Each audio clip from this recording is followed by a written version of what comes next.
Hi hello வணக்கம் மக்களே. So இந்த வீடியோவில் நம்ம என்ன பார்க்க போகிறோம், அதாவது நேற்றுக்கு எபிசோடு விஜய் சேதுபதி எபிசோடு உண்மையிலே பார்க்குறது எனக்கு சூப்பராக இருந்துச்சு. ஏன்னா ரெண்டு கண்டென்ட்டை மட்டும் வச்சு அதில் எந்த அளவுக்கு ஒரு இன்ட்ரெஸ்ட்டாக கொண்டு போக முடியுமோ நேற்று கொண்டு போனார். எனக்கு தெரிஞ்சு இவர் பண்ண இவ்வளோ வாரத்தில் நேற்றுக்கு நடந்ததும் அதுக்கு அதாவது சனிக்கிழமை ஞாயிற்றுக்கிழமை எபிசோடு பக்காவாக இருந்துச்சு. ஸோ அதை தான் பார்க்க போகிறோம். அதுலேயும் நம்ம ஜாக்லின்ல தரமான சம்பவம் பண்ணி விட்டாங்க. ஸ்டார்டிங்லேருந்தே போயிடுவோம். ஸோ ஃபஸ்ட்டு வந்து நம்ம விஜய் சேதுபதி வர்றாப்புல வந்த உடனே அதாவது நம்ம ஒவ்வொரு வருஷமும் பார்த்திங்கன்னா ஒரு மாதிரி ஒரு ரெசல்யூஷன் எடுப்போம் அப்படின்ற மாதிரி ஒன்று சொல்லுவோம் பார்த்தீங்களா. அதாவது இந்த வருஷம் வந்து நம்ம ஜிம்முக்கு போகலாம், இல்லை இதை சாப்பிட்றத நிப்பாட்டலாம், ஜங்க் ஃபுட் சாப்பிட்றத நிப்பாட்டலாம், இல்லை இந்த இது பண்ணலாம் அந்த இதை பண்ணலான்னு ஒரு முடிவு எடுப்போம். ஸோ அந்த மாதிரி முடிவு இப்போ உள்ளே இருக்கிறவங்க, அதாவது உள்ளே இருக்கிறவங்கள்ட்ட கேட்கலாம் அப்படின்ற மாதிரி ஒரு விஷயத்த கேட்குறாரு. சரி உள்ளே போகலான்ட்டு போகிறாங்க. இப்போ உள்ளே போய் வந்து அவங்களோட ரெசல்யூஷன் சொல்லக்கூடாது.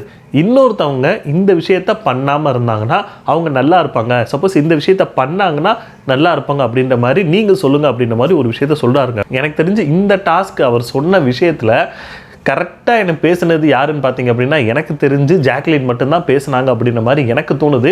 எத்தனை பேருக்கு அந்த ஃபீல் இருந்துச்சுன்னு தெரில.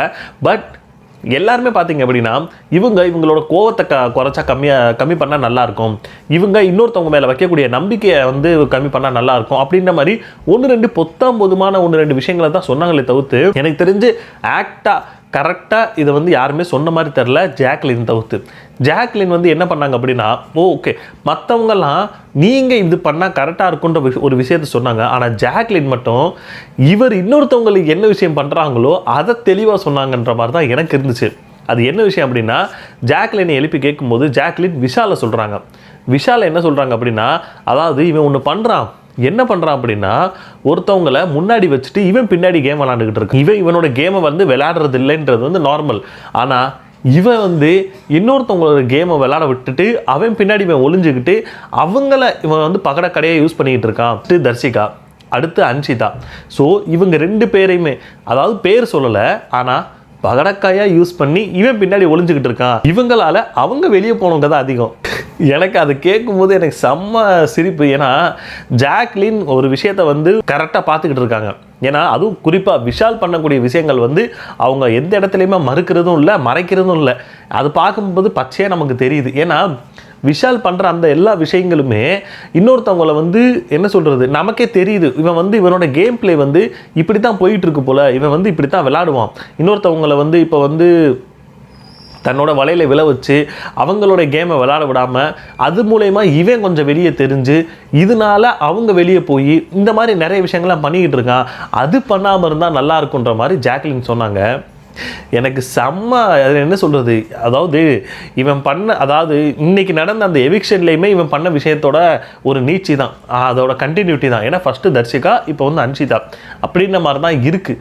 ஏன்னா இவன் பண்ண விஷயங்களால் இன்னொருத்தவங்க பாதிக்கப்பட்டுக்கிட்டு இருக்காங்க. அதைத்தான் நம்ம ஜாக்லின் வந்து இந்த இடத்துல சொல்லியிருப்பாங்க. ஜாக்லின் தரமான செய்கை அப்படின்ற மாதிரி தான் இருந்துச்சு. சரி, மற்றவங்களாம் பார்த்தீங்க அப்படின்னா ஒருத்தவங்க சொல்கிறாங்க அர்ணவ் சொல்கிறாங்க, இன்னொருத்தவங்க வந்து சௌந்தர்யாவை சொல்கிறாங்க, இந்த மாதிரி மாறி சொல்லிட்டாங்க. ஆனால் விஜய் சேதுபதி ஃபஸ்ட்டு கேட்டது யாரை பார்த்தீங்கன்னா ராணவ தான். என்ன கேட்குறாங்கன்னா அதாவது நீ வந்து இன்னொருத்தவங்க வந்து ஒரு ரெசல்யூஷன் எடுத்தால் நல்லா இருக்கும், இது வந்து அவங்களோட ஃப்யூச்சருக்கு நல்லா இருக்குன்ற மாதிரி நீ சொல்லுன்னு சொன்னதுக்கு ஒன்றுமே சொல்லலைங்க. அவன் எதுவுமே சொல்லலை, அப்படியே நின்றுக்கிட்டே இருக்கான். சார் எனக்கு வந்து என்ன சொல்லுன்னு தெரில, நடிக்கலாம் எதுக்கு இந்த அளவுக்கு? சரி விஜய் சேதுபதி சொல்லிட்டாரு, சரிப்பா இவ்வளோ உன்னால் யோசிக்க முடியல, டக்குன்னு நீ உட்காரு, நான் அந்த பக்கத்துலேருந்து வந்துடுறேன், அதுக்கப்புறம் நீ சொல்லு அப்படின்னு. அப்பையும் சொல்கிற கேஸாது. அப்பையும் கேட்குறாரு, நீ என்னப்பா இப்போ யோசிச்சிட்டியா, யாருக்கா சொல்ல போகணுமா அப்படின்னு கேட்டதுக்கு சொல்லவே மாட்டேங்கிறாங்க, எதுவுமே சொல்ல மாட்டேங்கிறான். சரி யாருக்கு சொல்லலைன்னு கேட்டோம், சரி ராயனுக்குன்னு சொல்ல வந்துட்டாப்புல. அப்போது ஒவ்வொரு அதாவது சின்ன பிள்ளைக்கு வந்து ஒரு விஷயத்த சொன்னோம்னா அதை திருப்பி சொல்லும் பார்த்தீங்களா, அந்த விஷயத்தை இந்த நடத்திக்கிட்டு இருக்கேன். என்னடா பாடம் எடுத்துக்கிட்டு இருக்காரு உனக்கு அவர். அதான் நினைக்கிறேன், இவன் தெரிஞ்சு பண்ணுறானா தெரியாமல் பண்ணுறானான்னு தெரில. ஆனால் விஜய் சேதுபதி என்ன சொல்லிட்டாருன்னா நீ நடிக்கிறது பச்சையாக தெரியுதுன்றத கிளியர் கட்டாக சொல்லிட்டு போயிட்டாரு. இவ்வளோ பெரிய ஆளாக வளர்ந்துருக்கான், ஒருத்தவங்க சொல்லி கொடுத்து பேசணும்னு. ஏன்னா ஃபஸ்ட்டு வந்து பார்த்திங்கன்னா ராணவ் அண்ட் ராயன் ரெண்டு பேருமே அந்த மாதிரி ஒரு கேட்டகரியில் தான் விஜய் சேதுபதி வச்சுருந்தார். ஆனால் ராயன் கொஞ்ச நாள் சுதாரித்து அவன் சரியாக பண்ண ஆரம்பிச்சிட்டான். ஆனால் ராணவ் இப்போ வரைக்கும் அப்படி தான் பண்ணிக்கிட்டு இருக்கான். இவன் ஏதோ இவனை வந்து என்ன நினச்சிக்கிறாங்கன்னா இவன் வந்து அப்பாவி, இவனுக்கு வந்து ஒன்றுமே பேச தரல அப்படின்ற மாதிரி ஒரு விஷயத்த பண்ணிடுறாங்க. இவன் வந்து வெளிக்காட்டிக்கிட்டு இருக்கான், ப்ரொஜெக்ட் பண்ணிக்கிட்டே இருக்கான் எல்லா இடத்துலையுமே. இதைத்தான் விஜய் சேதுபதி கேட்டார், நீ நடிக்காத ராணவ், நீ பண்ணுறதெல்லாம் பச்சையாக தெரியுதுன்ற மாதிரி ஒரு விஷயத்த இந்த இடத்துல உடச்சி போட்டு போயிட்டார். அப்புறம் இன்னொரு விஷயம் என்ன நடந்துச்சுன்னா, மஞ்சரிக்கு அதாவது யாருமே ரிசல்யூஷன் வந்து மஞ்சரிக்கு சொல்லலை. ஏன் அப்படின்னா அவங்களோட கேம் பிளான் கரெக்டாக போயிட்டுருக்கு. எந்த இடத்துலையுமே அவங்க ஏதோ ஒன்று தப்பாக கொண்டு போனாங்க அப்படின்ற மாதிரி எந்த விஷயமும் சொல்லவே முடியாது. ஸ்டார்டிங்கில் பார்த்தீங்க அப்படின்னா மஞ்சரி இப்படி பண்ணுறாங்க, மஞ்சரி இப்படி பண்ணுறாங்கன்னு அவங்க பேர் எடுக்காத ஆளே இல்லை. ஆனால் இப்போ ஒரு விஷயம் பண்ணால், இப்போ இந்த மாதிரி ரிசல்யூஷன் சொல்லும்போது யாருமே மஞ்சரி பேரை எடுக்கலைங்க. ஏன்னா மஞ்சரி கரெக்டாக விளாண்டுக்கிட்டு இருக்காங்கன்றது இங்கே இருக்கிற எல்லா ஹவுஸ்மேட்ஸுக்குமே தெரிய ஆரம்பிச்சிருச்சு. இதைத்தான் விஜய் சேதுபதி அந்த இடத்துல வந்து நோட்டீஸ் பண்ணி சொல்கிறாரு. என்ன அப்படின்னா, யாருக்கு அந்த விஷயம் வரலைன்னு சொன்னோன்னா மஞ்சரின்னு சொல்கிறாங்க. அதாவது மஞ்சரிக்கு இப்போ வந்து இந்த டாஸ்க் இது முடிஞ்சிருச்சு, எல்லாரும் ஒன்று ஒன்று சொல்லிட்டாங்க. இப்போ விஜய் சேதுபதி எல்லாருக்கும் ஒன்று ஒன்று சொல்லும்போது எல்லாருக்குமே சொல்கிறாங்க மஞ்சரியை தவிர்த்து. மஞ்சரிக்கிட்ட சொல்கிறாங்க, நீங்கள் விளாட்றது ரொம்ப நல்லா இருக்குது, நீங்கள் எதாக இருந்தாலும் ஆழ்ந்து யோசித்து எல்லா விஷயமும் பேசிகிட்டு இருக்கீங்க, கரெக்டாக பேசுகிறீங்க, உங்கள்கிட்ட சொல்கிறதுக்கு எனக்கு எதுவுமே இல்லை, இதையே கண்டினியூ பண்ணுங்கன்னு சொல்லி ஒரு விஷயத்த சொல்லிட்டு போனார்ல. இதிலேருந்து தெரிஞ்சுக்கலாம் அவங்க எந்த அளவுக்கு பர்ஃபார்மன்ஸ் பண்ணிகிட்டு இருக்காங்கன்னு. இதுக்கப்புறமும் அவங்கள வெளியே அனுப்பணும்னு ஏதாவது ஒன்று பண்ணானுங்கன்னா அது வேணுக்குனே பண்ணுற மாதிரி தான் எனக்கு தோணுது. ஸோ எத்தனை பேருக்கு அது தெரிஞ்சுன்னு தெரில. இது ஒன்று முடிஞ்சா அடுத்த ஒரு விஷயம் வருது. இதில் என்ன அப்படின்னா, விஜய் சேதுபதி கேட்குறாரு, அதாவது இப்போது எல்லாருக்கும் இப்போ வந்து எல்லாருமே இனிமேல் இந்த ஓட்டு கேட்கக்கூடிய டைம் வந்து வர ஆரம்பிச்சிச்சு, எனக்கு ஓட்டு போடுங்க எனக்கு இதுக்கு அப்படின்னு சொல்லி. ஸோ நீங்கள் ஓட்டு கேட்கக்கூடாது. இப்போ வந்து இந்த டாஸ்கில் எப்படின்னா, நீங்கள் வந்து உங்களுக்கு ஓட்டு கேட்கக்கூடாது, ஆனால் இன்னொருத்தவங்களுக்கு நீ ஓட்டு போடக்கூடாது. அதாவது இவங்களுக்கு நீங்கள் எதுக்கு ஓட்டு போடுறீங்க, இவங்களுக்கு போடாதீங்க அப்படின்னு சொல்லி ஒரு காரணத்தோட சொல்லுங்க அப்படின்ற மாதிரி ஒரு விஷயத்த சொல்கிறாங்க. எனக்கு தெரிஞ்சு இந்த டாஸ்க்கு வச்சதுக்கு முக்கியமான காரணம் என்னவா இருந்திருக்கும் எனக்கு தோணுது அப்படின்னா, ஒருத்தவங்க இன்னொருத்தவங்க மேலே எந்த அளவுக்கு வன்மத்தோட இருக்காங்கன்றத வந்து இதில் தெளிவாக தெரியணும். இன்னொருத்தவங்க இப்போ வந்து முத்து வந்து சௌந்தர்யாவை பற்றி சொன்னாங்க.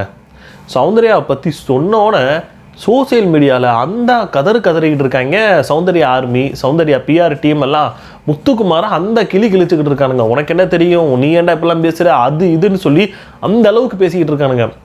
அதாவது என்ன நினச்சி விஜய் சேதுபதி இந்த இடத்துல கொளுத்தி போட்டாரோ அது இந்த இடத்துல நல்லாவே நடந்துக்கிட்டு இருக்குன்னு தான் சொல்லணும். ஏன்னா ஒரு விஷயம், இப்போது சொன்னது யார், விஜய் சேதுபதி. அந்த கான்செப்டை கொண்டு வந்தது வந்து பிக் பாஸ். ஸோ அவங்க சொன்ன விஷயத்தை இப்போ வந்து ஒருத்தவங்களுக்கு வந்து ஓட்டு போடக்கூடாதுன்னு சொல்லி சொல்லுங்கள் அப்படின்னு சொன்னதுனால முத்துக்குமார் சௌந்தர்யாவுக்கு சொல்கிறாங்க. ஏன் அப்படின்னா, இப்போ நார்மலாக இவங்கெல்லாம் திட்டுறாங்கல்ல, நான் ஒரு விஷயம் கேள்வி கேட்குறேன். இப்போ முத்துக்குமார் ஒரு விஷயம் சொன்னார் சௌந்தர்யா பற்றி. என்னன்னா, அதாவது இவங்களுங்க வந்து ஓட்டு போடக்கூடாது. அதுக்கான காரணம் என்னன்னா, அதாவது இப்போ ஒரு விஷயம் நடந்துக்கிட்டு இருக்கு அப்படின்னா அதுக்கு அந்த இடத்துல வந்து கலந்துக்கிட்டு அது எல்லாத்தையுமே முழு வேகத்தோடு போயிட்டு இருக்கிறவங்க 4 பேர் இருப்பாங்க. ஆனால் இவங்க என்ன பண்ணுவாங்கன்னா, இவங்க அதில் கலந்துக்கவும் மாட்டாங்க, அதில் எந்த ஒரு இன்புட்டுமே கொடுக்க மாட்டாங்க. ஆனால் திடீர்னு வந்து யாரையோ ஒரு ஆளை ஏதாச்சும் ஒரு சண்டையை போட்டு விட்டு அவனை ட்ரிகர் பண்ணி அவன் உங்ககிட்ட சண்டை போட்டு இந்த இடத்துல அவங்க தெரிய மாதிரி ஒரு விஷயத்த பண்ணிட்டு போயிடுறாங்க. இதுதான் ரொம்ப தப்பான விஷயம்ன்ற மாதிரி முத்துக்குமார் வந்து அதாவது சௌந்தர்யாவுக்கு இந்த விஷயத்த சொல்லி தான் அவங்களுக்கு ஓட்டு போடாதீங்கன்ற மாதிரி ஒரு விஷயம் சொல்லியிருப்பாங்க. கரெக்டு தானே, அந்த அம்மா அந்த வேலையை மட்டும்தானே பண்ணுது, வேறு எதுவுமே அந்த அம்மா பண்ண மாதிரி தெரியலையே. இப்போ ஜாக்லினுக்கு சண்டை வந்தால் இந்த அம்மா முன்னாடி போய் கத்திக்கிட்டு போய் சண்டை போடுது, அடிக்கிறதுக்கு போது எல்லாமே பண்ணுது. எவனாச்சும் ஒருத்தவன் ஒரு விஷயம் பேசிக்கிட்டு இருந்தானா அவனை ட்ரிகர் பண்ணுற மாதிரி இந்த பொண்ணு மூஞ்சியை வச்சு ஏதோ ஒன்று ட்ரிகர் பண்ணி விட்டு அந்த சண்டையை கிளப்பி விட்டு இந்த பொண்ணு வெளியில் தெரிகிற மாதிரியான விஷயத்த பண்ணி விட்டுருது.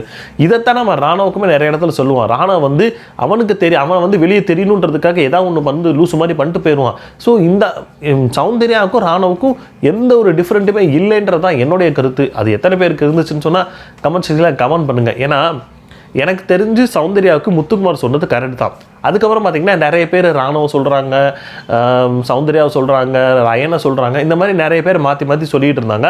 இப்படி தான் அந்த டாஸ்க்கு போய்கிட்டு இருந்துச்சு. பட் இது கொடுத்த டாஸ்க்குக்கு முத்துக்குமார் வேலை சொன்னார், அவ்வளோதான். இதுக்கு சௌந்தர்யா ஆர்மி கதற வேண்டிய அவசியமே கிடையாது. அவ்வளோதான் என்னோட கருத்து. சரி, அடுத்து இந்த 2 டாபிக் மட்டும் தாங்க கொண்டு வந்தார். அடுத்து பார்த்தீங்கன்னா எவிக்ஷன். இந்த வாரம் எவிக்ஷன் யார் போகிறாங்க அப்படின்னா சம்மந்தி ஆயா போயிட்டாங்க. சம்மந்தி ஆயாவை இன்றைக்கியோட பற்றி விட்டாங்க வீட்டை விட்டு. அதாவது ஒரே ஒரு அந்த துவையல், நம்ம வீட்டில் நார்மலாக பண்ணக்கூடிய துவையல், அந்த கஞ்சிக்கு தொட்டு சாப்பிடும்ல, அந்த துவையலை பண்ணி இந்த அளவுக்கு ஃபேமஸ் ஆச்சுன்னா அது இந்த அம்மா மட்டும்தான். சரி வெளியே போய் சம்மந்தியே பண்ணுங்க அப்படின்ற மாதிரி தான் வெளியே பற்றி விட்டாங்க. அதாவது இந்த அம்மாவுக்கு எப்படி தோணுச்சுன்னு தெரில. நேற்றுக்கு வந்து ஜெஃப்ரி, இன்றைக்கி வந்து சம்மந்தி ஆயா. இந்த அம்மா சொன்னுச்சு நேற்று, ஜெஃப்ரி இன்றைக்கி நீ போகிற, மேபி நாளைக்கு நான் கூட வரலாம் அப்படின்ற மாதிரி ஒரு விஷயத்த சொன்னாங்க. நீ கரெக்டாக தான்மா சொன்ன, நீ ஒரு தீர்க்கதரிசினே வச்சுக்கலாம், நீ கரெக்டாக தான் சொல்லியிருக்க, கிளம்பு அப்படின்ற மாதிரி யாரும் நம்ம சம்மந்தி ஆயாவை கிளப்பி விட்டானுங்க. ஓகே, எனக்கு தெரிஞ்சு இந்த அம்மா வெளியே போகிறதுக்கு எவனும் அழுத மாதிரி தெரில, சந்தோஷமாக வழி அனுப்பி விட்டாங்கன்ற மாதிரி தான் எனக்கு இருந்துச்சு. ஏன்னா இன்னொருத்தவன் போனால் இந்த அம்மா அழுகணும். அதாவது இப்போ யார் நம்ம பேர் ஜெஃப்ரி போனதுக்கு அழுதுச்சு இந்த அம்மா. இதுக்கு முன்னாடி சுனிதா அவங்க போனதுக்கு இந்த அம்மா அழுதுச்சு. இந்த மாதிரி நிறைய பேர் போகிற இடத்துல போது இந்த அம்மா அழுகுது. ஆனால் இந்த அம்மா போகும்போது எவனுமே அழுக மாட்டேங்கிறீங்களேன்ற மாதிரி இந்த அம்மா நினச்சிருக்கோம். அந்த மாதிரி தான் இருந்துச்சு. சரி, இந்த அம்மா வெளியே போயிடுச்சுங்க. இப்போது அதாவது ஒரு விஷயத்துக்கு தூண்டில் போடலாம், போட்ட உடனே மீன் கிடைக்கும் அப்படின்றா அது விஷாலோட தான். ஏன்னா இவங்களுக்கு தூண்டில் போட்டோம்னா இந்த அம்மா வெளியே போவாங்கன்ற மாதிரி ஒரு விஷயத்த விஷால் நினச்சாரா என்னன்னு தெரில. தர்ஷிகா கூட ஒரு 2-3 வாரம் வந்து தாக்கு பிடிச்சி அதுக்கப்புறம் தான் வெளியே போனாங்க. ஆனால் இவன் நேற்று தான் இந்த அம்மாவுக்கு கொக்கி போட்டான். நேற்று கொக்கி போட்டு இன்றைக்கி பற்றி விட்டாங்க. என்னங்கடா அது, வெள்ளிக்கிழமை கொக்கி போட்டு ஞாயிற்றுக்கிழமை அனுப்பி விட்டாங்க. நினச்சிருப்பான் எதுவுமே நமக்கு செட் ஆக மாட்டேங்குது, வெளியும் ஒன்று பிரேக்கப் ஆகிடுச்சு, இங்கே வந்து 2க்கு ட்ரை பண்ணேன், 2வே புட்டுக்கிட்டு போச்சு அப்படின்னு சொல்லி நினச்சிருப்பான். ஆமாம், விளையாடுறதுக்கு வந்தால் விளையாடுற வேலையை மட்டும் தான் பார்க்கணும், நீ என்ன இந்த வேலையெல்லாம் பார்த்துக்கிட்டு இருக்கன்ற மாதிரி தான் நாம் நினச்சிக்கிட்டு இருந்தோம். அந்த அம்மா வெளியே போனது நல்லது தான், அடுத்து இவனையும் அனுப்பி விட்டுருவாங்கன்ற மாதிரி தான் எனக்கு தெரியுது. ஸோ எத்தனை பேருக்கு அந்த விஷயம், எத்தனை பேருக்கு அந்த மாதிரி யோசிச்சிங்க அப்படின்னு சொல்லியிருந்தால் கமெண்ட் செக்ஷனில் கமெண்ட் பண்ணுங்கள். இதுக்கப்புறம் வந்து பார்த்திங்க அப்படின்னா டிக்கெட் டு ஃபினாலேக்கு வந்து நல்லா விளையாடுங்க, தன்னோட பர்ஃபார்மன்ஸை போடுங்க. முக்கியமாக விஜய் சேதுபதி என்ன விஷயம் சொன்னார் அப்படின்னா, டிக்கெட் டு ஃபினாலே வரைக்கும் வந்துட்டீங்க, இப்போது அதுக்கான இதையுமே காட்டிட்டார். இப்போ நீங்கள் என்ன பண்ணணும் அப்படின்னா, உங்களுடைய விளையாட்டை டாஸ்க்கை எடுத்து பாருங்கள்.